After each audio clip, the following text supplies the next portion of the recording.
এই যে গাড়িটা আনঅফিসিয়ালি আমি কিনছি, কিন্তু আসলে এই গাড়িটার মালিক হলো যে ও।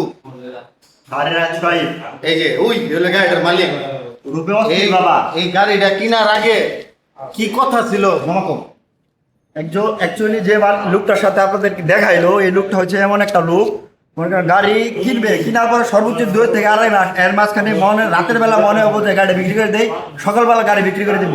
এর জন্য এই ভিডিওটা করা যে দেখেন মাত্র 0 কিলোমিটার। আপনারা যারা গাড়ি কিনতে ইচ্ছুক তারা ভালো ডিসকাউন্ট একটা এই গাড়িটা পেয়ে যাবেন। সর্বোচ্চ ধৈর্য ধরতে হবে 1 থেকে 1.5 মাস।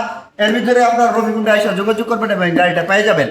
ওর যত নতুন, ওর সাথে যদি কারো লিঙ্ক আপ থাকে, যত নতুন গাড়ি প্রয়োজন আছে, তাকে তো 1.5 মাস পরে ওর কাছ থেকে কিনতে পারবেন। আগেরটার ঘটনাটা কও, এরপর কিছু ফোরেনটা কও। অ্যাবজেন্ট বাস্টার 4 যেটা, এটা কিনতে যাওয়ার আগে নীরব সাজেস্ট করছে যে এই বাইকটা যেন কিনা হয়।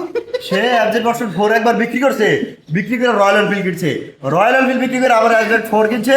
এরপরে যে এটা কিলো, এর থেকে কি বোঝা গেল? গাদা পানি খায়, গান ধুলা বেরা।